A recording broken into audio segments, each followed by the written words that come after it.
What is feedback?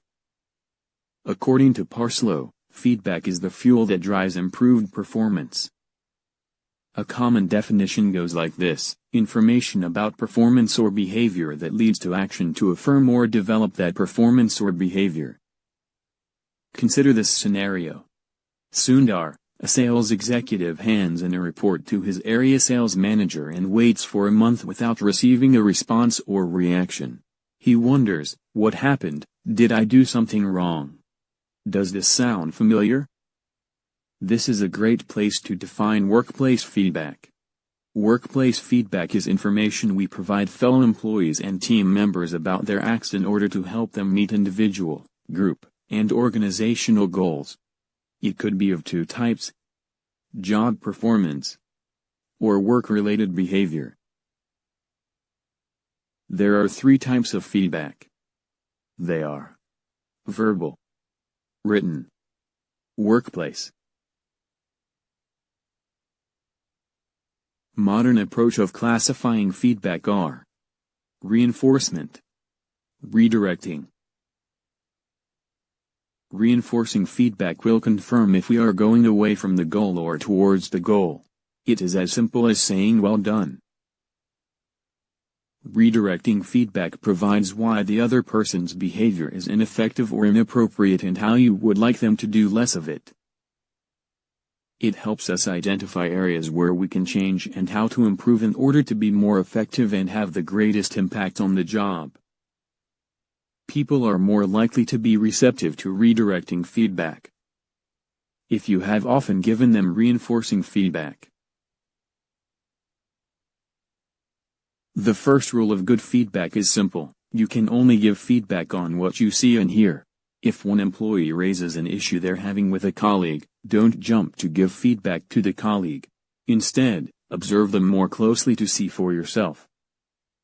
I like to call this next step, after observation and before delivering the feedback, the check yourself before you wreck yourself step. I notice managers often aren't prepared to deliver feedback, so the conversation is amorphous, and the employee feels deflated. Instead, take a moment to ask the questions. With steps 1 and 2 covered, you are prepared to give feedback.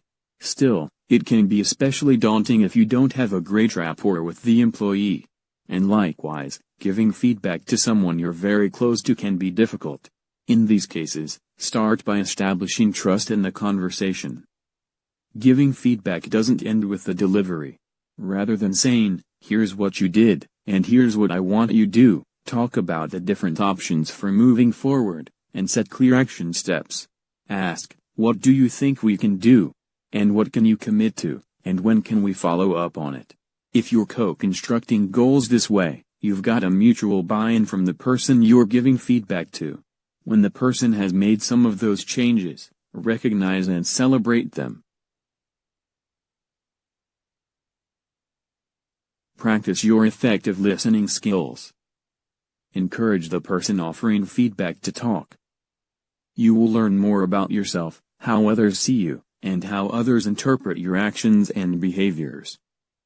Be aware of your body language, facial expression, and tone. Maintain eye contact and be careful not to get defensive, not even crossing your arms. If you disagree, are upset, or angry, give yourself time to calm down before responding. And, when you do, carefully choose your words, they matter. Take it for what it is, that is, feedback you can use to improve your performance. Think on how you can improve the behavior, attitude, or situation. Learn from it. Clarify doubts by asking questions. Be certain to ask questions that help you to understand the feedback. Ask for examples that support the feedback. Express your appreciation regardless of the type of feedback you receive. You can expect that at several times during employment, you will receive both positive and negative feedback. Saying thank you means that you acknowledge the effort that was taken to evaluate you and to provide feedback. Reflect on the feedback and decide your next steps. How are going to use the feedback to further your development and, or better your job. Congratulations! With this, we have reached the end of the course.